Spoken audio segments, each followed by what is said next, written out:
Good morning and welcome to the Moneycontrol live stream. You're watching Markets with Santo and CJ. Well, it looks like we are all set to end a very volatile week on a whimper. If you look at the Nifty futures on the Singapore exchange, they're indicating a very lackluster opening, likely on the negative side for the market. Wall Street, the cues from Wall Street were also not that great. You had the Nasdaq, S&P falling. All three major indices actually fell with weak economic data coming out there in the US. And Asian markets, well, they started off on a low note, but the losses have only accelerated as the hours have passed. The Taiwanese market is down right now 2%, and I feel that could also have an impact on how our markets has a start, Santo, today. Well, yes, CJ. Now, I think this debate has been constantly going on, time correction versus price correction. Yeah. What you're seeing right now seems to be more of a time correction, given the kind of carnage that we have witnessed in global markets, and still, Indian markets managing to hold on.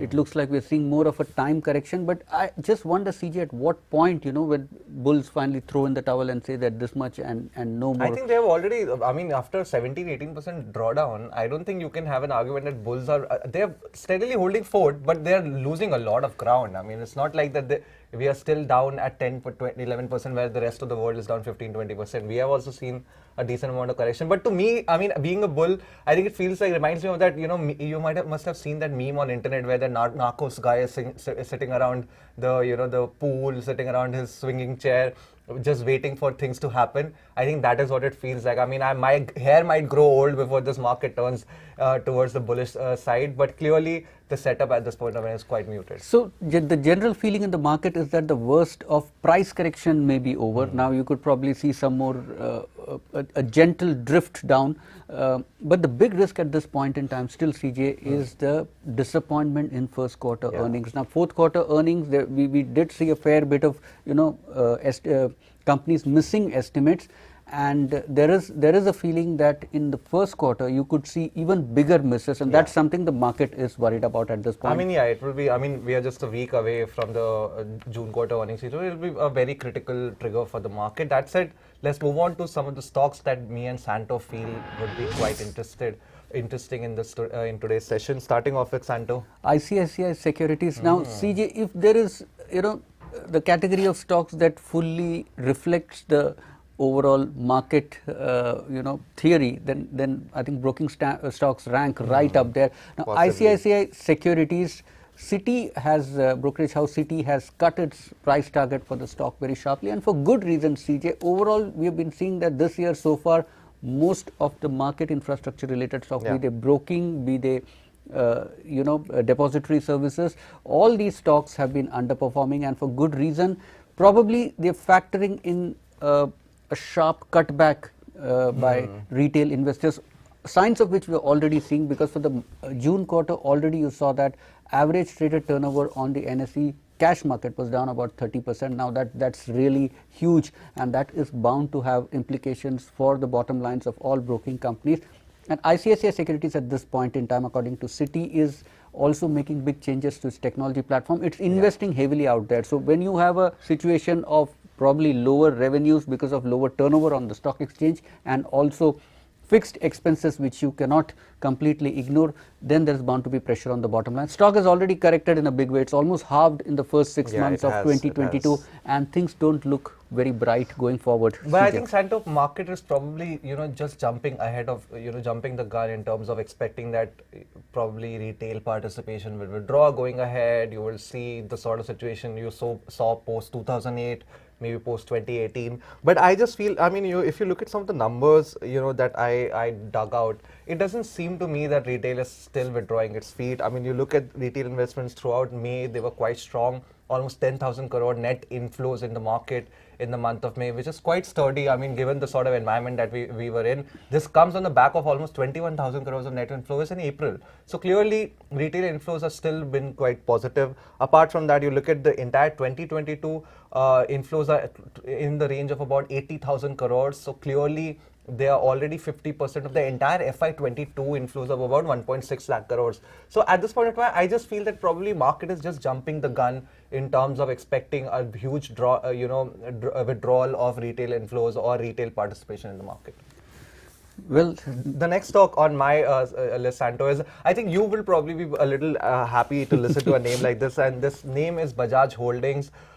Yes, probably more of a bull market stock, but I mean, after looking at the correction that the stock has seen, and if you look at the fundamentals, I just feel that there is a compelling case to be a contrarian on this counter.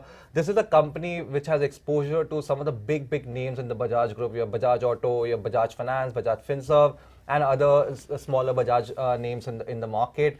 Clearly a good dividend play in this market, because you tend to get dividend, not only from these, the entities where it holds stake, but you also get dividends from Bajaj Holdings. So in a way, it's a a benefit for the investors who are looking into a cheaper alternative to indirectly own a more expensive stock like Bajaj Finance or a Bajaj Finserv. So I feel that probably in a volatile environment right now, if you're looking to make money through dividends and protect your downside, maybe Bajaj Holdings is a stock to look at. well, CJ, it's my turn to say which side did the sun rise today. CJ here talking about safety, dividend yield. I think That's very surprising. What happened? Course, yeah. Well, what happened, CJ? I'm really surprised. I tell you, yesterday I was on Twitter for almost 2-3 hours, and I think I just all the Buffett quotes that were flooded the market, the Twitter financial Twitter space.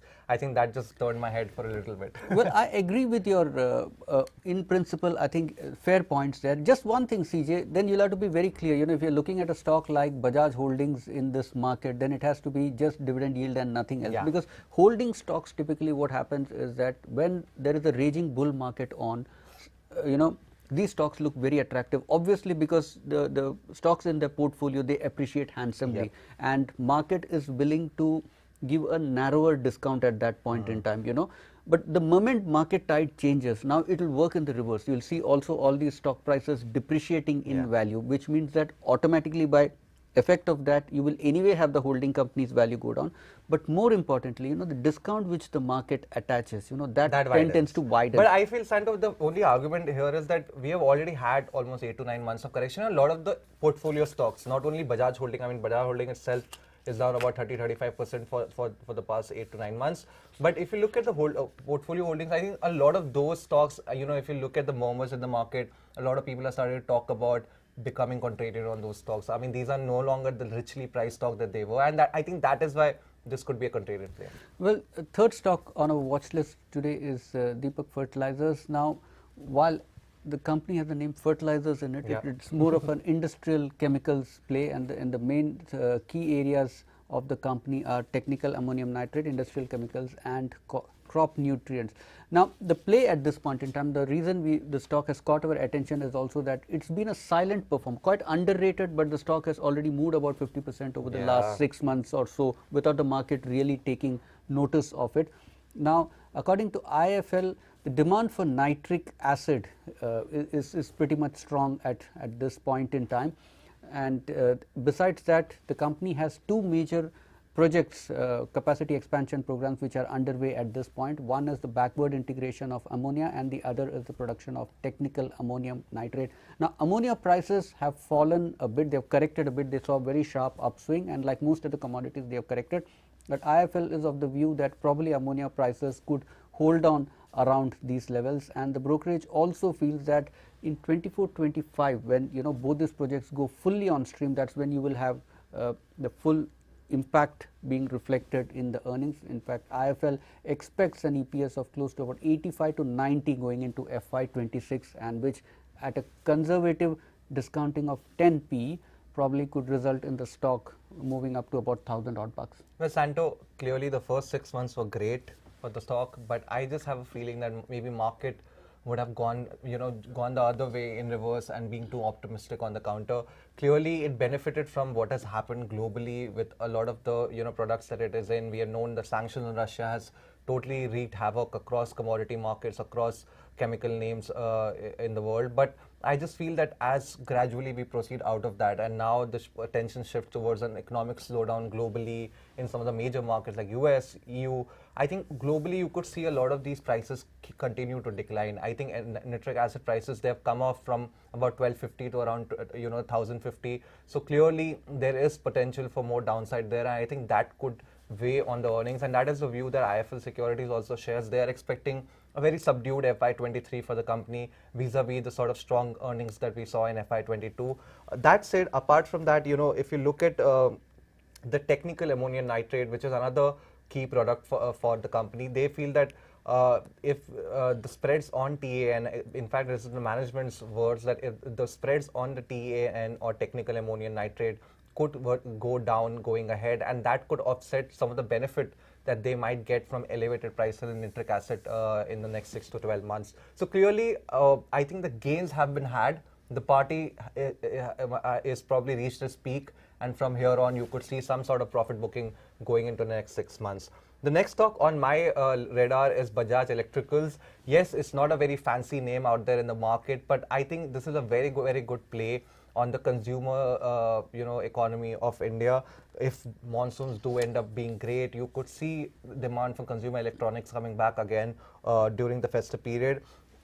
Fundamentally, if you look at internally at the company, they are looking to demerge their power business, which is going to be a good trigger in terms of refocusing the management's bandwidth towards the consumer electronic business, which is where the most money, which is where the money is to be made. They have recently appointed separate heads for the consumer products as well as the lighting business. So clearly, Morgan Stanley is of the view that this move could be a foundation for improvement in growth as well as margins going ahead. So a stock which is in a consumer sector where generally you don't get very reasonable valuations, at this point of time you're getting very attractive risk reward, so something to look out for. Well, CJ, I'm very conflicted on this stock. On one hand, you have very expensive valuation, but at the other Are they though? I don't think they are so expensive after a sort of correction we have seen. The prices have corrected, but just look at the earnings growth over the last 5 years, barely 3% compounded growth in earnings. Now, you will say that, okay, the pandemic year was bad, that would have really skewed the averages, but even other than that, just look at, total annual revenue has been in the range of less than 5,000 in almost, 4 out of the last 5 years. There was one exceptional year. So, a very high valuation at this point, almost 87 times trailing 12-month earnings. It looks very high for a company which is not growing at all. That said, CJ, there are some positives in the company, especially on the balance sheet side. Company has managed to reduce its debt considerably, right? It has. And on every parameter, if you look at receivable days, it has almost halved the working capital days. So that, as I said, it makes me feel a little conflicted. You got a clean balance sheet, but would you then pay such an expensive price? I think, Santo, let me take away a conflict. See, the thing with Bajaj Electricals is that it has been a laggard in the space that it is. I mean, clearly there are better plays, or there were better plays out there. You have Compton Greaves Consumer Electronics, you have others, like Butterfly Gandhimati and all other people also involved in the same space. So Havells is also there. So clearly the argument could be that why give the why prefer the stock when others are there. But the point is that a lot of those stocks in fact are a little richly valued, even though they have seen some bit of correction. But Havells of the world and Compton Greaves of the world are still quite heavily valued even on forward earnings basis, largely because of the fact that they have a past record of good growth. With Bajaj Electrical, I think it's a turnaround story for me, then looking at the past and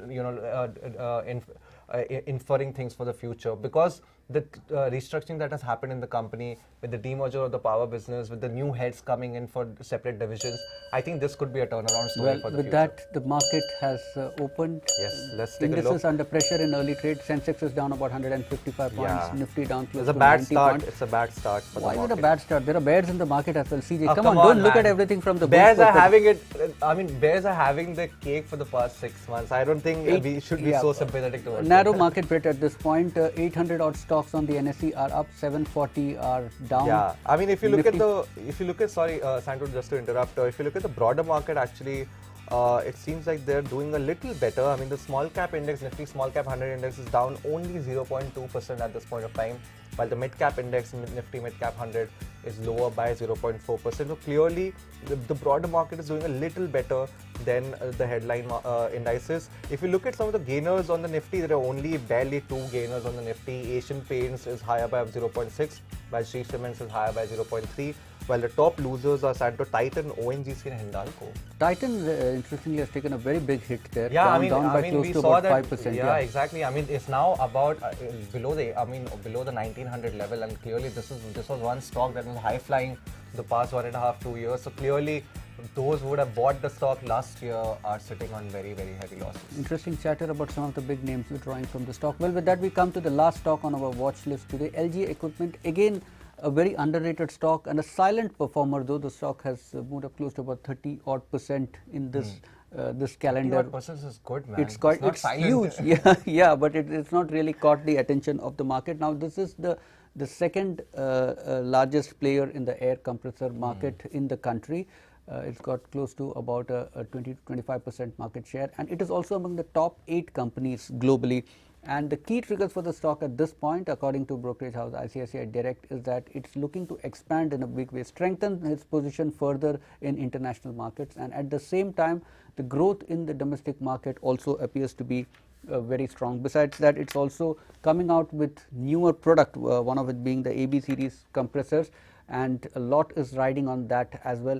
If you just look at the stock price, CJ, it is showing strength, and you also having increase in stake by foreign institutional investors marginally, though, in the March quarter. So things looking good for the stock at this point. Santo, yeah, maybe the setup is quite good, but I just have one, concern regarding the company, and that is the fact that they are trying to expand into international markets at a time when the outlook for international markets is getting a little hazy. You have talks of a US recession, you have talks of a global economic slowdown. Clearly, even in emerging markets, which you would expect that they would want to get into even more to expand their footprints, they are going through, crisis after crisis across the developing world. So clearly, they're trying to, the ambition is coming probably at a very inopportune time in this market, and it will be interesting to see whether they will be able to create a niche for themselves, because let's not forget the rest of the world accounts for almost 50% of their revenues and orders. So clearly, this is one side of the business that could suffer, even though the domestic side looks quite good.